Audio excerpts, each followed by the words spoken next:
Don't let this moment pass you by. Don't be 40 years ago reflecting on wishing you had done something better 40 years ago. Don't ask yourself, where would I have been if I was around at Japanese internment or during the civil rights movement? You are in a civil rights movement today, right now, Saturday, right here in Boston. There is a civil rights movement that needs you all on the front lines. And I'm going to share with you, in closing, something for you to reflect on when you leave here today. I have a nightmare, and it wakes me up often. And I have this nightmare that 100 years from now, there's a Muslim family. And this Muslim family is sitting in a basement somewhere. And the women are not wearing hijab. And the family's sitting around whispering, saying, why are we so afraid to be Muslim? Why don't our women wear hijab? Why are our beautiful mosques that we've built, multi-million-dollar mosques, why are they empty? Why don't our children go to Islamic schools? Why is it that when someone asks us, we don't tell them who we are or who we truly are? What were Muslims doing 100 years ago? What were they doing?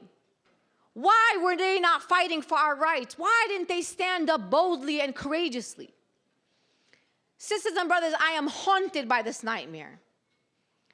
100 years from now, I pray to God that there is a community in this country that is big and bold and brave, that we have Muslims in the highest offices of this land, that we have Muslim scientists and inventors, times 1,000, that we have Muslim children who are more unapologetically Muslim than I am today in 2017. Sisters and brothers, that is your responsibility, because you are sitting in this room today because somebody sacrificed for you to be in this room today. You didn't just show up here when your Pakistani grandfather came to go to medical school and say, I can be a Muslim. Or when our Palestinian immigrant families came here after the 1967 war. You came here to continue the sacrifices and legacies of Muslims who came before you. So I'm going to ask you today what you are willing to do for generations of Muslims to come.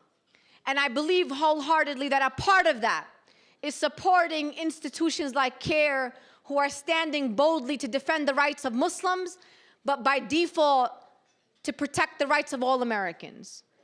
And I will say this to you, I don't care what is said about CAIR.